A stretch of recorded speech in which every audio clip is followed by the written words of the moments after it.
ఏపీలో ఎంతమంది సంతానం కలిగి ఉన్నవారైనా స్థానిక సంస్థల ఎన్నికల్లో పోటీ చేసేందుకు మార్గం సుగమమైంది.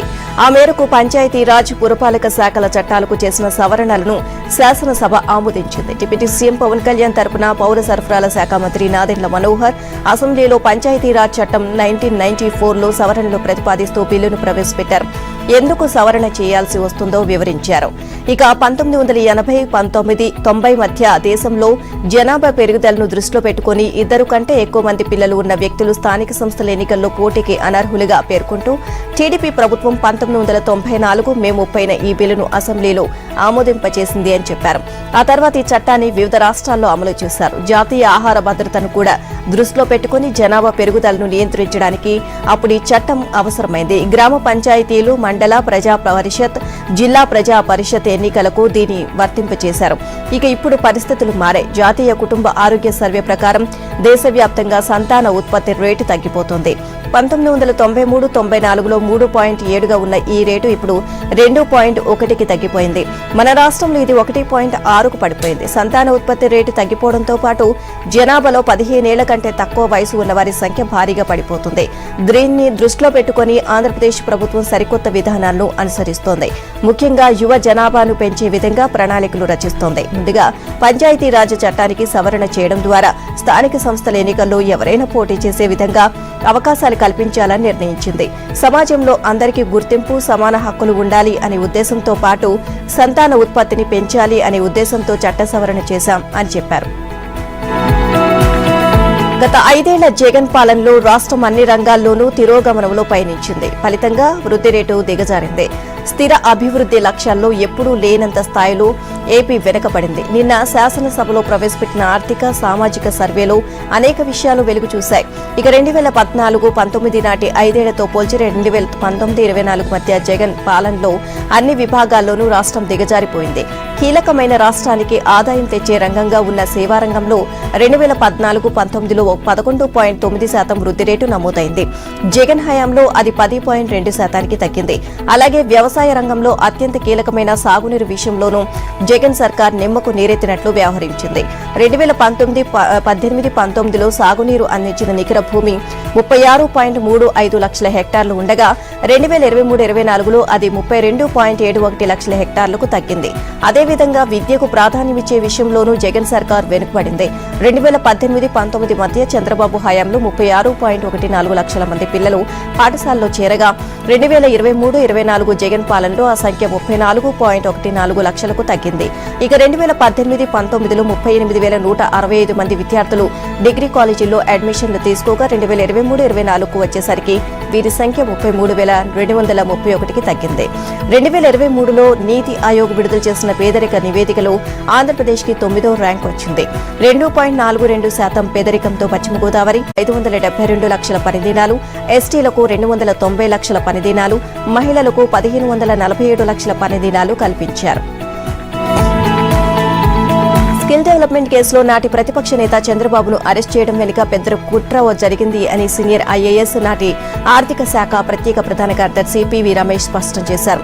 గత ప్రభుత్వంలో చంద్రబాబును అరెస్ట్ చేయాలని సీఎం జగన్ అంటుండేవారని, అది తాను విన్నాను అని, ఈ విషయంలో సీఎం సలహాదారులతో పాటు కొందరు అధికారులు ఉత్సాహంగా పనిచేశారు అని చెప్పారు. ఇక చంద్రబాబును అరెస్ట్ చేయడం కోసం ఫైళ్లను మాయం చేశారని తెలిపారు. ఏకకాలంలో 3 విభాగాల్లో ఫైళ్లు కనిపించకుండా పోయాయని, అత్యున్నత స్థాయిలో నాటి CMO, CID, skill development department వాళ్లు కలిస్తే తప్ప ఇది సాధ్యం కాదని అభిప్రాయపడ్డారు. సిఐడి అధికారులకు తాను పంపిన స్టేట్మెంట్ను మార్చేశారని పివి రమేష్ స్పష్టం చేశారు. ఏబిఎన్ డిబేట్లో పాల్గొన్న ఆయన చంద్రబాబు అరెస్టుకు ముందు, ఆ తర్వాత జరిగిన పరిణామాల గురించి సంచలన విషయాలు వెల్లడించారు. ఇక నాడు చంద్రబాబును ఎలాగైనా అరెస్ట్ చేసి జైల్లో వెయ్యాలి అన్న కక్ష సాధింపు ధోరణితో భారీ కుట్రలకు పాల్పడ్డారు అని చెప్పారు. ఇక 3 విభాగాలకు చెందిన ఫైళ్లను ముందుగానే మాయం చేశారు. చట్టబద్దంగా నిబంధనల ప్రకారం టీడీపీ ప్రభుత్వం చేసిన పనికి సాక్ష్యాలు చెప్పివేశారు. స్కిల్ డెవలప్మెంట్ కు సంబంధించిన ఫైళ్లు స్కిల్ డెవలప్మెంట్ కార్పొరేషన్లో, సచివాలయంలో, సంబంధిత శాఖ విభాగంలో, కేబినెట్ ఆమోదం కోసం వెళ్లిన ఫైళ్లు సాధారణ పరిపాలనా శాఖలో ఖచ్చితంగా ఉంటాయి. ఒకేసారి ఫైళ్లని కనిపించకుండా పోవడం వెనుక జరిగిన కుట్ర ఏంటో ముందుగా ఛేదించాల్సిన అవసరం ఉంది అన్నారు. కార్పొరేషన్లోని ఫైళ్లు ఆ సంస్థ ఎండీకి, సచివాలయంలో సంబంధిత శాఖ ఫైళ్లు ఆ శాఖ సెక్రటరీకి, జీఏడీలోని ఫైళ్లు చీఫ్ సెక్రటరీకి, జీఏడీ పొలిటికల్ సెక్రటరీకి అందుబాటులో ఉంటాయి. అవి మాయమయ్యాయంటే వారిదే బాధ్యత. అందరూ కలిస్తేనే ఫైళ్లు మాయమవుతాయి. ఆ ఫైళ్లు అందుబాటులో ఉంటే చంద్రబాబుపై కేసు నమోదు చేయడం కుదరదు. అందువల్లే ముందుగా ఆ ఫైళ్లు మాయం చేసి అరెస్టుకు మొదటి కుట్ర పన్నారు. స్కిల్ డెవలప్మెంట్ కోసం నిధులను ఆజేఏ కల్లం విడుదల చేశారు అని పివి రమేష్ తెలియజేశారు. తిరుమల వెంకటేశ్వరుని 2-3 గంటల్లోనే దర్శించుకునేలా చర్యలు తీసుకోవాలని తిరుమల తిరుపతి దేవస్థానాల నూతన ధర్మకర్తల మండలి నిర్ణయించింది. ఇక కొండపై విశాఖ శారదాపీఠం లీజును రద్దు చేసి భవనాన్ని స్వాధీనం చేసుకుని కూల్చివేయాలని నిర్ణయించినట్లు మండలి చైర్మన్ బిఆర్ నాయుడు వెల్లడించారు. ఇక కొత్త మండలి తొలి సమావేశం అన్నమయ్య భవనంలో జరిగింది. ప్రస్తుతం శ్రీవారి దర్శనానికి 20 నుంచి 30 గంటల సమయం పడుతుంది. కృత్రిమ మేధ సహకారంతో 2-3 గంటల్లోనే దర్శనం పూర్తయ్యేలా చూడాలి. ఇందుకు నిపుణుల కమిటీ ఏర్పాటు చేయాలని నిర్ణయించారు. ఆ కమిటీ ఇచ్చే రిపోర్ట్ ఆధారంగా నిర్ణయాలు తీసుకుంటామని అన్నారు. అలాగే టీటీడీలో పనిచేస్తున్న అన్యమతస్థులతో ఓ సమావేశాన్ని ఏర్పాటు చేసి వారికి వీఆర్ఎస్ ఇవ్వాలి అని లేదా ప్రభుత్వంతో మాట్లాడి మున్సిపాలిటీలో గానీ రెవెన్యూ విభాగాలకు గానీ బదిలీ చేయాలని నిర్ణయం తీసుకుంటామని అన్నారు. ఇక మీదట కొండపై రాజకీయాలు మాట్లాడడం నిషేధం ఉంటుంది అన్నారు. ఉల్లంఘించిన వారిపై కేసులు పెడతామని తెలియజేశారు. కొండపై భవన నిర్మాణంలో శారదాపీఠం 100% పాళ్లు నిబంధనలు అతిక్రమించిందని నిపుణుల కమిటీ కూడా నిర్ధారించింది అన్నారు. ఈ క్రమంలో లీజును పూర్తిగా రద్దు చేసి స్థలాన్ని స్వాధీనపరచుకోవాలని బోర్డు తీర్మానించింది. ప్రతిరోజు టూరిజం కోటా కింద కేటాయిస్తున్న 4,000 టికెట్ల కోటాను రద్దు చేయాలని నిర్ణయించామని వెల్లడించారు. ఇక రేణిగుంట విమానాశ్రయంలో జారీ చేసే శ్రీవాణి టికెట్ల కోటాను 100 నుంచి 200లకు పెంచుతూ తీర్మానించామని అన్నారు. వచ్చే 25 ఏళ్ల పాటు ఎలాంటి ఇబ్బందులు లేకుండా అన్నప్రసాద భవనాన్ని ఆధునీకరిస్తామని చెప్పారు. రాజ్యాంగబద్దంగానే ఏపీలో వైసీపీ ప్రభుత్వం ఆర్థిక విషయాల్లో ఉల్లంఘనలకు పాల్పడింది. ఆర్థిక రంగాన్ని కుదేలు చేసింది. ఇలాంటి చర్యలకు చైనాలో అయితే ఉరితీసేవారు అని ఆర్థిక శాఖ మంత్రి పయ్యావుల కేశవ్ మండిపడ్డారు. సూపర్ 6 పథకాలకు బడ్జెట్లో నిధులు కేటాయించలేదని వైసీపీ దుష్ప్రచారం చేస్తుంది అని మంత్రి మండిపడ్డారు. తల్లికి వందనం పథకం కోసం 6,484 కోట్లు కేటాయించామన్నారు. ప్రతి అంశానికి సమాధానం చెప్పడానికి ప్రభుత్వం సిద్ధంగా ఉంది అన్నారు. సూపర్ 6 పథకాలను ఒక్కొక్కటిగా అమలు చేస్తున్నాం. గత 5 ఏళ్లలో దేశంలో ఎక్కడా లేని విధంగా ఆర్థిక విధ్వంసం, అరాచకత్వం జరిగింది. ఇక గత ప్రభుత్వం దాదాపు 10 లక్షల కోట్లు అప్పులు చేసింది. అప్పులపై వైసీపీ చెప్పేవన్నీ తప్పులే అని విమర్శించారు. ఇక మండలిలో విపక్ష నేత బొత్స సత్యనారాయణ మాట్లాడుతూ ఈ బడ్జెట్ ప్రజా వ్యతిరేక బడ్జెట్ అని విమర్శించారు. సూపర్ 6 పథకాలకు బడ్జెట్లో నిధులు కేటాయింపులే లేవు అన్నారు. హామీలకు కేటాయింపు లేని మోసపూరిత బడ్జెట్ అంటూ విమర్శించారు. పథకాలకు బడ్జెట్ కేటాయింపులు లేవని, రాష్ట్రంలోని శాంతి భద్రతలు క్షీణిస్తున్నాయని, దీనికి నిరసనగా వాకౌట్ చేస్తున్నాము అని చెప్పి వైసీపీ సభ్యులు సభ నుంచి వెళ్లిపోయారు. రాష్ట్ర బడ్జెట్లో ఉద్యోగులు, ఉపాధ్యాయులు, పెన్షనర్ల గురించి ఒక్క మాట లేదని పీడీఎఫ్ ఎమ్మెల్సీ ఇళ్ల వెంకటేశ్వరరావు విమర్శించారు. గత ప్రభుత్వం ఉద్యోగులను మోసం చేసింది అన్నారు. పీఆర్సీ, టీఏలు ఇవ్వలేదు అన్నారు. వైసీపీ హయాంలో సేవ ముసుగులో నిలువు దోపిడీ చేశారని వైద్య ఆరోగ్య శాఖ మంత్రి సత్యకుమార్ యాదవ్ పేర్కొన్నారు. సీనియర్ ఎమ్మెల్యే సోమిరెడ్డి చంద్రమోహన్ రెడ్డి ఇచ్చిన నోటీసు 74కు మంత్రి సమాధానమిచ్చారు. ఇక 2019 డిసెంబర్లో 108 సర్వీస్ ప్రొవైడర్స్ కోసం టెండర్లు పిలిచారు. అరబిందో ఎమర్జెన్సీ మెడికల్ సర్వీసెస్ సంస్థలకు చెందిన Aurobindo pharma foundation and south central ambulance services NHS foundation trust ఈ బిడ్ దక్కించుకుంది. 2020 ఏప్రిల్ 20న అగ్రిమెంట్ చేసుకున్నారు. అప్పటికే ఉన్న 336 అంబులెన్స్లు, 432 కొత్త అంబులెన్స్లను ఈ సంస్థకు అప్పగించారు. మొత్తం 768 అంబులెన్స్లలో 731 ఎక్కడైనా వాడుకునేలా, 37 అంబులెన్స్లను బ్యాకప్ లో ఉంచుకునేలా ఏర్పాట్లు చేసుకున్నారు. ఇక అరబిందో సంస్థ జూలై 2020 నుంచి రంగంలోకి దిగింది. 768 అంబులెన్స్లలో 189 అడ్వాన్స్ లైఫ్ సపోర్ట్ ఉన్నవి కాగా 579 బేసిక్ లైఫ్ సపోర్ట్ అంబులెన్స్లు. ఇవన్నీ ప్రభుత్వ నిధులతో కొనుగోలు చేశారు. ఒక్కో వాహనానికి నెలకు 2,21,257 చెల్లించారు. పాత వాహనాలకు 1,78,000 చెల్లించారు. ఈ సంస్థ 2021 నుంచి 2024 లోపు 34,48,540 ఎమర్జెన్సీ సర్వీసులను అందించింది. అరబిందో సంస్థ ఫోర్స్ అనే సంస్థతో అగ్రిమెంట్ చేసుకున్న సర్వీస్ కోసం సొంతంగా ఒక సెంటర్ను ఏర్పాటు చేసుకున్నారు. అందుకే వాహనాల ఫిట్నెస్ బాగా ఉన్నాయని సర్టిఫికేట్లు ఇచ్చుకున్నారు. సేవ ముసుగులో ప్రజాధనాన్ని దోచిపెట్టారు అని వివరించారు. వైసీపీ నేత విజయసాయిరెడ్డి వియ్యంకుడికి ఆదాయం కల్పించేందుకు అరబిందో సంస్థకు 108 అంబులెన్స్లను కేటాయించారని సోమిరెడ్డి చంద్రమోహన్ రెడ్డి అన్నారు. గోల్డెన్ అవర్లో 17.80 లక్షల కాల్స్ కు స్పందించలేదని దీంతో వందల మంది ప్రాణాలు పోయాయి అన్నారు. ఇక దీనిపై తగు చర్యలు తీసుకోవాలని సోమిరెడ్డి కోరారు. మరో ఎమ్మెల్యే ధూళిపాళ్ల నరేంద్ర మాట్లాడుతూ స్వచ్ఛంద సేవల ముసుగులో అంబులెన్స్ నిర్వహణతో అరబిందో దోపిడీకి తెరతీసింది అన్నారు. దళితుడిని చంపి డోర్ డెలివరీ చేసి వచ్చిన వారు శాసన మండలిలో నీతులు చెప్పడం దారుణమని ఏపీ హోంమంత్రి అనిత వైసీపీ సభ్యులపై నిప్పులు చెరిగారు. రాష్ట్రంలో మహిళలు, చిన్నారులపై జరుగుతున్న అఘాయిత్యాలపై మండలి ప్రశ్నోత్తరాల సమయంలో వైసీపీ ఎమ్మెల్సీ వరదు కళ్యాణి అడిగిన ప్రశ్న అనంతరం విపక్ష సభ్యులు చేసిన వ్యాఖ్యలపై మంత్రి అనిత విరుచుకుపడ్డారు. వైసీపీ హయాంలో జరిగిన దారుణాలను గణాంకాల సహితంగా వివరించారు.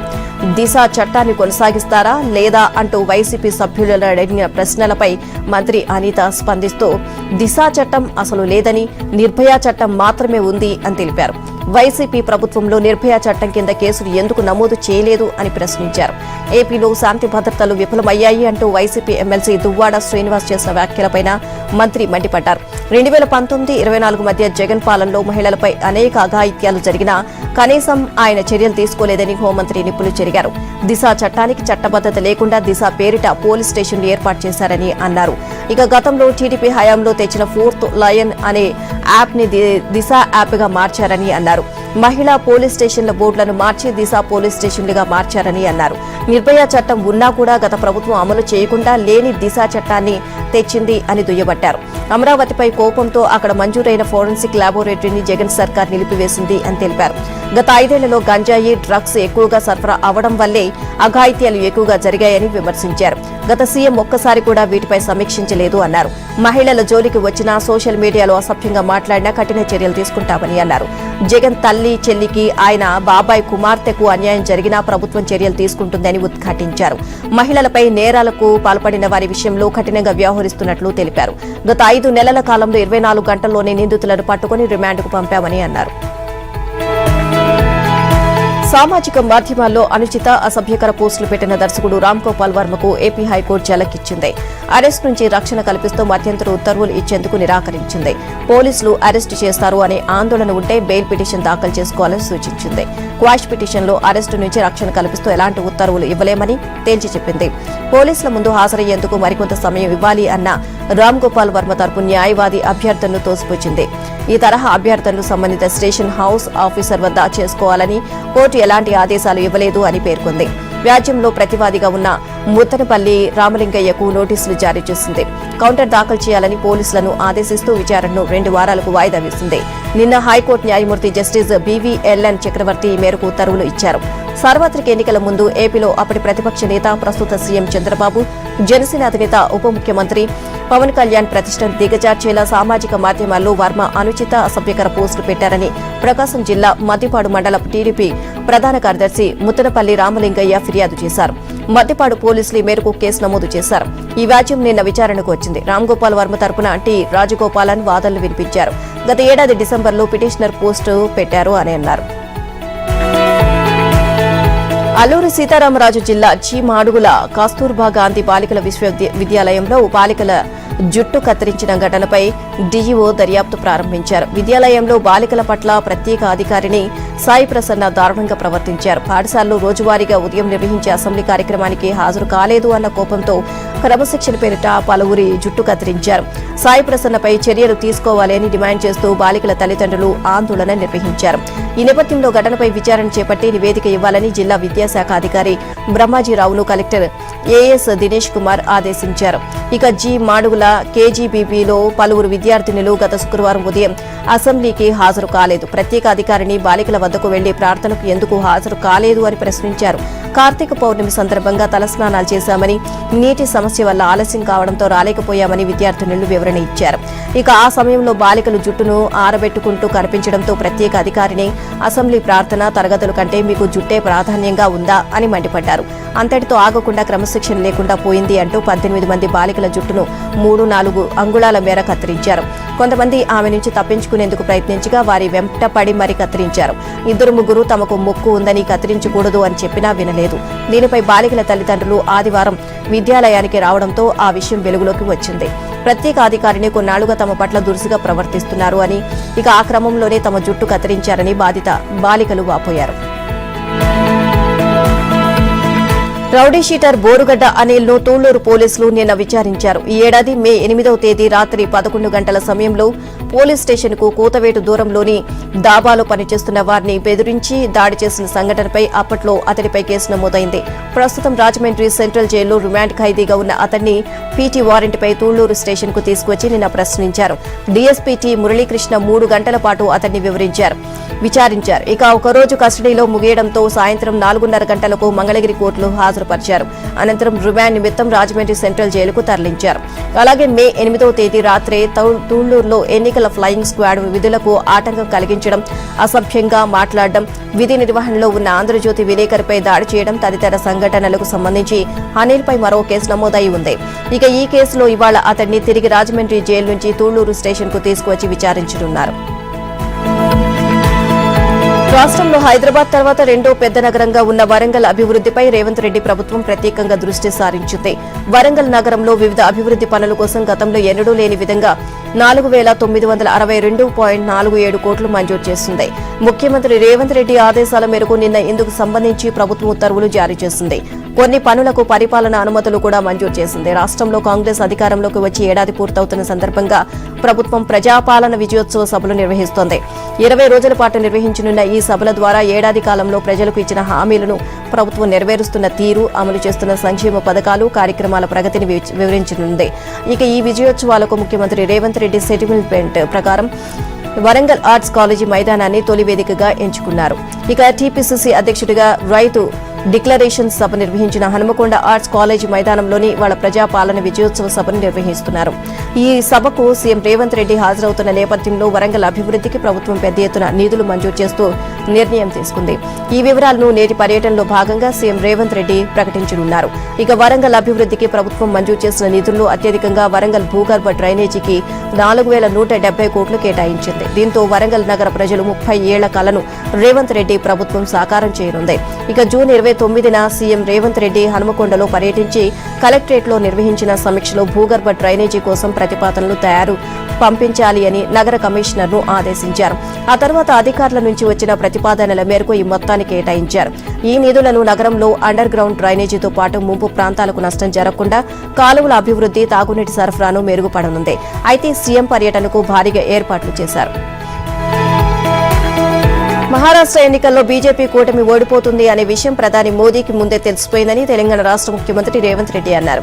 అందుకే మోదీ 3 రోజులుగా ప్రచారం చేయకుండా విదేశాలకు వెళ్లిపోయారు అన్నారు. మహారాష్ట్ర ఎన్నికల ప్రచారంలో భాగంగా నిన్న పూణేలో జరిగిన మీడియా సమావేశంలో ఖడేగావ్లో నిర్వహించిన బహిరంగ సభలో రేవంత్ మాట్లాడారు. లోక్సభ ఎన్నికల సమయంలో ఇచ్చిన హామీల అమల్లో విఫలమైన ప్రధాని మోదీ తెలంగాణ, కర్ణాటక, హిమాచల్ ప్రదేశ్ రాష్ట్రాల్లోని కాంగ్రెస్ ప్రభుత్వాల హామీల అమలుపై ఆరోపణలు చేస్తున్నారని విమర్శించారు. కాంగ్రెస్ గ్యారంటీలంటే ఖచ్చితమైన గ్యారంటీలు అని, అవి మోదీ గ్యారంటీలు కల్లా కాదని అని అన్నారు. ఇక కేంద్ర మంత్రితో గాని, కేంద్ర ఉన్నతాధికారి ఆధ్వర్యంలో గాని ఒక కమిటీని వేసి తెలంగాణకు పంపిస్తే రాష్ట్రంలో హామీల అమలుపై ఆ కమిటీకి వివరాలు ఇస్తాను అని చెప్పారు. ఇక మోదీ 11 ఏళ్ల పాలనలో చెప్పుకోవడానికి ఒక్క విజయగాథ కూడా లేకపోవడంతో ప్రతి ఎన్నికల ముందు బాంబు పేలుళ్లు, ఇతర విషయాలను తెరపైకి తెస్తున్నారు అని ఆరోపించారు. 2014 ఎన్నికలకు ముందు రైతుల ఆదాయాన్ని రెట్టింపు చేస్తామని, ఏటా 2 కోట్ల ఉద్యోగాలు ఇస్తామని, దేశంలోని ప్రతి పేదవాడికి ఇల్లు నిర్మిస్తామని అంటూ నరేంద్ర మోదీ హామీ ఇచ్చారని రేవంత్ గుర్తు చేశారు. కానీ చివరికి 3 రైతు వ్యతిరేక నల్ల చట్టాలు తీసుకొచ్చారని అన్నారు. దేశంలోనే అత్యధికంగా రైతు ఆత్మహత్యలు మహారాష్ట్రలో చోటు చేసుకుంటున్నాయని, ప్రధాని మోదీ ఈ విషయంపై ఎందుకు మాట్లాడటం లేదని, తాను ఎవరికి గులాంను కాదని భారతీయులకు మాత్రమే గులాంనని కేంద్ర మంత్రి బీజేపీ రాష్ట్ర అధ్యక్షుడు జి కిషన్ రెడ్డి స్పష్టం చేశారు. రాష్ట్ర ప్రభుత్వం వైఫల్యాలపై నిన్న ముఖ్యమంత్రి రేవంత్ రెడ్డి తనపై చేసిన వ్యాఖ్యల తీవ్ర ఆగ్రహాన్ని వ్యక్తం చేశారు. జాతిపిత మహాత్మాగాంధీ, సర్దార్ వల్లభాయ్ పటేల్ ప్రధాని నరేంద్ర మోదీకి జన్మనిచ్చిన గుజరాత్ కు గులాంనని చెప్పారు. ఇక కాంగ్రెస్ నేతలు నకిలీ గాంధీ కుటుంబానికి, ఇటలీ నేతలకు గులాంలని ఆరోపించారు. కాంగ్రెస్, బీఆర్ఎస్ వైఫల్యాలను ఎత్తి చూపితే వ్యక్తిగత విమర్శలకు దిగుతున్నారని ఆరోపించారు. తెలంగాణలో ఇచ్చిన ఒక్క హామీ అమలు చేయకుండా మహారాష్ట్రలో ప్రచారం చేయడానికి సీఎంకు సిగ్గుండాలి అన్నారు. రాష్ట్రంలో కాంగ్రెస్ ప్రభుత్వం మాటలు కోతలతో సంవత్సరం గడిపేసింది అని ధ్వజమెత్తారు. ఇక రాష్ట్రంలో అప్పులు తేవడానికి ప్రత్యేకంగా టాస్క్ ఫోర్స్ ఏర్పాటు చేశారని ఎద్దేవా చేశారు. బీఆర్ఎస్ మాదిరిగానే ఏడాదిలోనే కాంగ్రెస్ ప్రభుత్వం అన్ని రంగాల్లో విఫలమైంది అన్నారు. 100 రోజుల్లో హామీలన్నీ అమలు చేస్తామని అన్నారని, ఇక 340 రోజులు అవుతున్నా అమలు చేయడం లేదని విమర్శించారు. కాంగ్రెస్ ప్రభుత్వం ప్రభుత్వంలో కుటుంబ కాంట్రాక్టర్లు వచ్చారని అన్నారు. కాంగ్రెస్ పాలిత రాష్ట్రాలు దివాలా తీశాయని విమర్శించారు. రాష్ట్రంలో ఆశయాలను కూల్చుతుంటే ప్రభుత్వం ప్రేక్షక పాత్ర పోషిస్తుంది అని అన్నారు. ఇక 3.5 కోట్ల తెలంగాణ ప్రజల ఆకాంక్షలకు అనుగుణంగా బీజేపీ పనిచేస్తుందని, భవిష్యత్తు బీజేపీదేనని చెప్పారు. తెలంగాణలోని లగచర్లలోనూ మణిపూర్ వంటి పరిస్థితి ఉందని, అక్కడ గిరిజనుల గోడు దేశమంతా వినాలని బీఆర్ఎస్ వర్కింగ్ ప్రెసిడెంట్ కేటీఆర్ అన్నారు. ఇక తెలంగాణలో గిరిజనులకు న్యాయం దక్కడం లేదని, అందుకే వారి సమస్యను దేశ రాజధాని ఢిల్లీకి తీసుకొచ్చామని అన్నారు. రేవంత్ రెడ్డి ప్రభుత్వానికి అస్థిరపరచాల్సిన అవసరం తమకు లేదని, 5 ఏళ్లు ఆయన ముఖ్యమంత్రిగా కొనసాగాలని కోరుకుంటున్నామని అన్నారు. ఢిల్లీకి కావాల్సిన మూటలు అందించగల సత్తా రాష్ట్రంలో రేవంత్ రెడ్డికి మాత్రమే ఉంది అన్నారు. అందుకే ఆయనే 5 ఏళ్లు ముఖ్యమంత్రిగా ఉండడాన్ని భావిస్తున్నానని, ఉండాలి అని కోరుకుంటున్నానని అన్నారు. ఆ తర్వాత 15 ఏళ్లు అధికారం తమదేనన్నారు. ఇక నిన్న ఢిల్లీలోని కాన్స్టిట్యూషన్ క్లబ్ లో లగచర్ల బాధితులతో కలిసి ఆయన మీడియాతో మాట్లాడారు. మణిపూర్, ముంబైలోని ధారావి, యూపీలోని ఝాన్సీ ఘటనపై తాము విచారం వ్యక్తం చేస్తున్నామని, లగచర్ల ఘటన వాటికంటే తక్కువేం కాదు అన్నారు. తెలంగాణలో రేవంత్ రెడ్డి ప్రభుత్వం గిరిజన మహిళలపై చేసిన అఘాయిత్యాలను దేశ ప్రజలందరికీ తెలిసేలా చేసేందుకు ఢిల్లీకి వచ్చామని అన్నారు. రైతులు, బీసీ, దళితులు, గిరిజనులు సంక్షేమం గురించి కాంగ్రెస్ అగ్రనేత రాహుల్ గాంధీ పదే ప్రస్తావిస్తారని, అయితే రేవంత్ రెడ్డి సొంత నియోజకవర్గం కొడంగల్లో గిరిజన మహిళల ఆవేదనను రాహుల్ వినాలని అన్నారు. అర్ధరాత్రి పోలీసులు వచ్చి ఎలా లైంగిక దాడులు చేస్తున్నారో, ఎలా శారీరకంగా హింసించారో, ఎలా అరెస్టులు చేస్తున్నారో లగచర్ల బాధితులు వివరంగా చెబుతున్నారని, ఆ దమనకాండపై ప్రధాని మోదీ, రాహుల్ గాంధీ, కాంగ్రెస్ అధ్యక్షుడు ఖర్గే ఎందుకు స్పందించడం లేదని కేటీఆర్ ప్రశ్నించారు. దేశంలో తెలంగాణ అనే రాష్ట్రం ఉందని ప్రధాని మర్చిపోయారా అని వ్యాఖ్యానించారు. 50 నుంచి 60 ఏళ్లుగా ఇవే భూములపై ఆధారపడి బతుకుతున్నామని, Revanth Reddy already pharma company కోసం తమ భూములను కోల్పోవాలా అని గిరిజనులు ప్రశ్నిస్తున్నారని అన్నారు. తెలంగాణలో చిన్నపిల్లలు పిలిచినా వస్తానని చెప్పిన రాహుల్ కు గిరిజన మహిళల ఆక్రందనలు ఎందుకు వినిపించడం లేదు అన్నారు. రాజ్యాంగ పరిరక్షణ అంటూ రాహుల్ మాటలు చెప్పడం కాదని, కాంగ్రెస్ ముఖ్యమంత్రి అరాచకాలను ఆపాలి అన్నారు. ముఖ్యమంత్రి రేవంత్ రెడ్డి ఒక నియంతలా ప్రవర్తిస్తూ ప్రజలను భయభ్రాంతులకు గురి చేస్తున్నారు అని బీజేపీ జాతీయ ఉపాధ్యక్షురాలు ఎంపీ డీకే అరుణ అన్నారు. వికారాబాద్ జిల్లా కలెక్టర్ అధికారులపై దాడి కేసులో అరెస్టై సంగారెడ్డి జైల్లో ఉన్న లగచర్ల గ్రామస్తులను ఆమె ఎంపీ ఈటెల రాజేందర్ తో కలిసి పరామర్శించారు. ఫార్మా పరిశ్రమకు భూములు ఇవ్వబోమని 8 నెలలుగా రైతులు, పేదలు ఆందోళన చేస్తున్నారని అన్నారు. కానీ వారి భూములను లాక్కునేందుకు సీఎం ప్రయత్నిస్తున్నారని అన్నారు. భూములను బలవంతంగా లాక్కుంటామని అధికారులు చెప్పడంతో రైతులు ఆగ్రహానికి గురయ్యారని అన్నారు. అధికారులపై దాడి ఘటనలో కాంగ్రెస్ వాళ్లు కూడా ఉన్నారని, వారిని విడిచిపెట్టి మిగతా పార్టీల వారిని అరెస్ట్ చేశారని ఆరోపించారు. దాడి జరిగిన రోజున అర్ధరాత్రి పోలీసు గ్రామస్తుల ఇళ్లలోకి చొరబడి దాడి చేశారని అన్నారు. అరెస్టు చేసిన వారిపై 3rd డిగ్రీ ప్రయోగించి వారి కాళ్లు, చేతులు కమిలిపోయేలా కొట్టారని అన్నారు. సీఎం కు తనను ఓటేసి గెలిపించిన ప్రజల కంటే ఫార్మా కంపెనీలపైనే ప్రేమ ఎక్కువైంది అన్నారు. రేవంత్ రెడ్డి అధికారం చేపట్టిన 11 నెలలకే పేదలు ఉసురు పోసుకుంటున్నారని అన్నారు. సీఎం అహంకారం వీడి లగచర్ల బాధితులను వెంటనే విడుదల చేయాలని డీకే అరుణ డిమాండ్ చేశారు. ఫార్మాసిటీ పేరుతో భూములను సేకరించి వాటిని రియల్ ఎస్టేట్ బ్రోకర్లకు అప్పనంగా ఇస్తే ఊరుకోము అని ఎంపీ ఈటెల రాజేందర్ హెచ్చరించారు. లగచర్ల ఘటనలో పోలీసులు వ్యవహరించిన తీరుపై జాతీయ ఎస్టీ కమిషన్ సభ్యుడు జాట్రోతో హుసేన్ నాయక్ ఆగ్రహాన్ని వ్యక్తం చేశారు. ఇక దోషిని వదిలేసిన నిర్దోషులను అరెస్ట్ చేశారని మండిపడ్డారు. గ్రామంలోని అమాయకులపై పోలీసులు ఇష్టారీతిలో దాడి చేసినట్లు విచారణలో తెలిసింది అన్నారు. అక్కడ ఉండాలి అంటేనే ప్రజలు జంకుతున్నారని తెలిపారు. లగచర్ల ఘటనతో బాధిత గిరిజన, రైతు కుటుంబాలను పరామర్శించి అధికారులపై దాడికి దారితీసిన పరిస్థితుల గురించి తెలుసుకునేందుకు ఆయన కమిషన్ డైరెక్టర్ పీకే రెడ్డితో కలిసి దుగ్గ్యాల మండలంలో పర్యటించారు. రోటిబండ తండా, లగచర్ల గ్రామాల్లో బాధిత రైతులతో మాట్లాడి వివరాలు తెలుసుకున్నారు. లగచర్లలో ఈ నెల 11న కలెక్టర్ ప్రతీక్ జైన్ తో పాటు పలువురు అధికారులపై దాడులకు పాల్పడిన ఘటనను తీవ్రంగా పరిగణించిన ప్రభుత్వం చర్యలకు ఉపక్రమించింది. పరిగి డీఎస్పీ కరుణాసాగర్ రెడ్డిపై బదిలీ వేటు వేసింది. ఆయన డీజీపీ కార్యాలయానికి అటాచ్ చేస్తూ ఉత్తర్వులు జారీ చేసింది. అలాగే ఎస్ఐ నుంచి జిల్లా ఉన్నతాధికారి వరకు బాధ్యులపై శాఖపరమైన చర్యలకు సిద్దమవుతున్నట్లు ప్రచారం జరుగుతోంది. అదనపు డీఎస్పీ శ్రీనివాస్ ను కరుణాసాగర్ స్థానంలో పరిగి డీఎస్పీగా నియమించారు. లగచర్ల ఘటనలో వికారాబాద్ జిల్లా దౌలతాబాద్ మండలంలోని సంకాయపల్లి పంచాయతీ కార్యదర్శి రాఘవేందర్ ను సస్పెండ్ చేసినట్లు ఇన్ఛార్జి ఎంపీడీఓ శ్రీనివాస్ తెలియజేశారు. రాఘవేందర్ సొంత గ్రామం లగచర్ల. కలెక్టర్ అధికారులపై జరిగిన దాడి ఘటనలో కేసు నమోదు చేసి రాఘవేందర్ ను రిమాండ్ కు తరలించారు. దీంతో ఆయన్ను విధుల నుంచి తప్పించారు.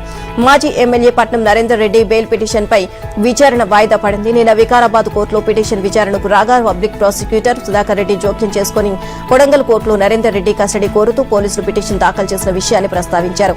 దీంతో బెయిల్ పిటిషన్ పై తదుపరి విచారణకు 25కు వాయిదా వేశారు. ఇదిలా ఉంటే నరేందర్ రెడ్డి కస్టడీ కోరుతూ పోలీసులు వేసిన పిటిషన్ పై విచారణను కొడంగల్ కోర్టు ఈ నెల 20కి వాయిదా వేసింది. రీజనల్ రింగ్ రోడ్ ఉత్తర భాగం నిర్మాణ పనుల కోసం జనవరిలో టెండర్లను ఆహ్వానించనున్నట్లు రాష్ట్ర రోడ్లు భవనాల శాఖ మంత్రి కోమటిరెడ్డి వెంకటరెడ్డి వెల్లడించారు. ఈలోపే పరిహారం సమస్యలన్నీ పరిష్కరిస్తామని చెప్పారు. ఇప్పటికే ఆ దిశగా చర్యలు తీసుకుంటున్నామని ప్రకటించారు. 2 ప్యాకేజీల్లో పనులను చేపడతామని చెప్పారు. గత ప్రభుత్వం కేంద్రంతో సఖ్యతగా వ్యవహరించకపోవడం వల్లనే ఆర్ఆర్ఆర్ ఉత్తర భాగం నిర్మాణం ఆలస్యమైందని కోమటిరెడ్డి అన్నారు. ఉత్తర భాగంలో 94% భూసేకరణ పూర్తయింది అన్నారు. 80% భూసేకరణ పూర్తవగానే టెండర్లు పిలిచేందుకు అవకాశం ఉన్న జాతీయ రహదారుల సంస్థ పిలువలేదని చెప్పారు. పరిహారం విషయంలో మానవీయ కోణంతో వ్యవహరించి రైతులకు నష్టం జరగకుండా చూడాలని ముఖ్యమంత్రి రేవంత్ రెడ్డి చెప్పారని అన్నారు. ఉత్తర భాగం నిర్మాణం కోసం 1895 హెక్టార్ల భూమి అవసరమవుతుంది అని 1862 హెక్టార్లకు సంబంధించి ఇప్పటికే 3D నోటిఫికేషన్ జారీ చేశామని అన్నారు. తెలుగు రాష్ట్రాలను ఇంగ్లీష్ అనే వ్యామోహం కమ్మేసింది అని ఏబిఎన్ ఆంధ్రజ్యోతి సంస్థల మేనేజింగ్ డైరెక్టర్ వేమూరి రాధాకృష్ణ ఆందోళన వ్యక్తం చేశారు. దక్షిణ భారతదేశంలో ఆంధ్రప్రదేశ్, తెలంగాణ మినహా మరే రాష్ట్రంలోనూ మాతృభాషకు ప్రమాదం లేదు అని, ఈ విషయంలో ఒడిశా కూడా మనకన్నా మెరుగ్గానే ఉంది అని వ్యాఖ్యానించారు. ప్రభుత్వ, ప్రైవేటు పాఠశాలలన్నా తేడా లేకుండా సిలబస్ ఏదైనా 1వ తరగతి నుంచి ఇంటర్ వరకు తెలుగును తప్పనిసరి చేయడం ద్వారా మాత్రమే ఉభయ రాష్ట్రాల్లో మాతృభాష బతుకుతుంది అని పేర్కొన్నారు. ఇక అప్పుడే సాహిత్యానికి మంచి రోజులు వస్తాయని, తెలుగు జాతి మనుగడ అద్భుతంగా ఉంటుంది అని బలంగా నొక్కి చెప్పారు. కాళేశ్వరం బ్యారేజీల నిర్మాణానికి సంబంధించి మాజీ ముఖ్యమంత్రి కేసీఆర్, అప్పటి నీటిపారుదల శాఖ మంత్రి హరీష్ రావును జస్టిస్ పిసి ఘోష్ కమిషన్ విచారణకు పిలువనుంది.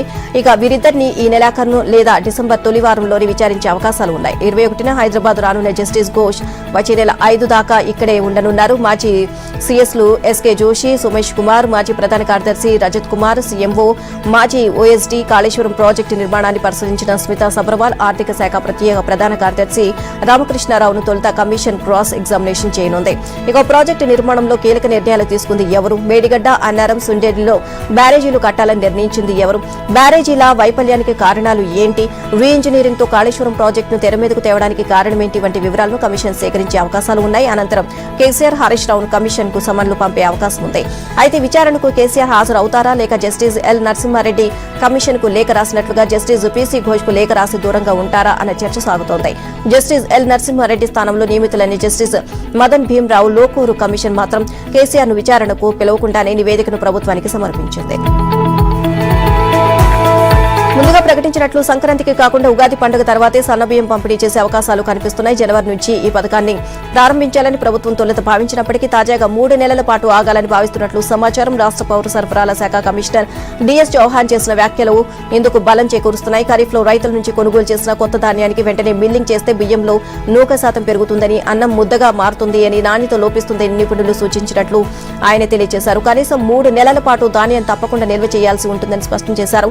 ఈ నేపథ్యంలో సన్నబియ్యాన్ని ఎస్పీఆర్జీలో నిల్వ చేసి 3 నెలల తర్వాత ఉగాది నుంచి రేషన్ షాపుల ద్వారా పంపిణీ చేయాలి అనే ఆలోచన చేస్తున్నట్లు స్పష్టం చేశారు.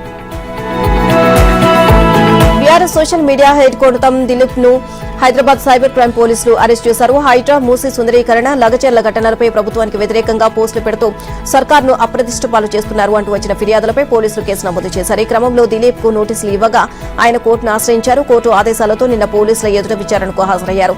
దిలీప్ ను కొన్ని గంటల పాటు విచారించిన పోలీసులు ఆయన వాంగ్మూలాన్ని నమోదు చేసుకున్నారు. అనంతరం అరెస్టు చేస్తున్నట్లు ప్రకటించారు. ఉస్మానియా ఆసుపత్రిలో వైద్య పరీక్షలు నిర్వహించాక మెజిస్ట్రేట్ ఎదుట హాజరుపరిచారు. నాంపల్లి కోర్టు వద్ద పోలీసులు వారిస్తున్న దిలీప్ మీడియాతో మాట్లాడారు. నేను ఏ తప్పు చేయకున్నా పోలీసులు అక్రమ కేసులు పెట్టి అరెస్ట్ చేశారు. రాష్ట్ర ప్రభుత్వ తప్పిదాలను ప్రశ్నిస్తున్నందుకు కేసు పెట్టారు. అరెస్టు నుంచి రక్షణకు హైకోర్టు నుంచి స్టే తెచ్చుకున్నాను. ఆ ఆదేశాలను పోలీసులు బేఖాతరు చేశారు. పోలీసులు ఏం కేసు పెట్టారో వారికి అర్థం కావడం లేదు.